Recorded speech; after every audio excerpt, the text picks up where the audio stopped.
وہ صرف چند میل کے فاصلے پر قید تھی۔ یہ سوچ شاید اس پوری داستان کا سب سے دردناک پہلو ہے۔ امیڈا کے فون کے چند ہی گھنٹوں بعد ایریل کاسٹرو گرفتار ہو گیا۔ اس کے خلاف اغوا، زیادتی اور دیگر سنگین جرائم کے مقدمات قائم کیے گئے۔ اسے عمر قید کی سزا سنائی گئی، جس کے ساتھ مزید طویل مدت کی قید بھی شامل تھی۔ وہ گھر جس کی دیواروں کے پیچھے 10 سال تک 3 عورتوں کی چیخیں دفن رہی، آخر کار منہدم کر دیا گیا۔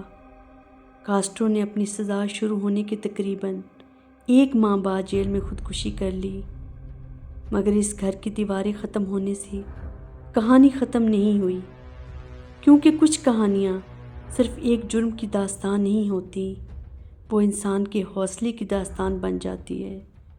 امیڈا کی ایک چیخ نے وہ کام کر دیا جو 10 سال کی تلاش نہ کر سکی۔ ایک پڑوسی نے آواز سنی، چارلس ریمزی نے دروازہ توڑا اور 3 عورتیں آزادی کی طرف نکل آئیں۔ ایک 6 سالہ بچی نے پہلی مرتبہ اپنی آنکھوں سے ایک دنیا کو دیکھا۔ وہ بچی جو قید میں پیدا ہوئی تھی، اب کھلے آسمان کے نیچے سانس لے رہی تھی۔ 10 سال تک بند دروازوں کے پیچھے چھپی حقیقت آخر کار دنیا کے سامنے آ چکی تھی، اور شاید اس داستان کا سب سے بڑا سبق یہی ہے، کبھی کبھی آزادی صرف ایک دروازے کی دوسری طرف نہیں ہوتی، وہ صرف ایک چیخ کے فاصلے پر ہوتی ہے۔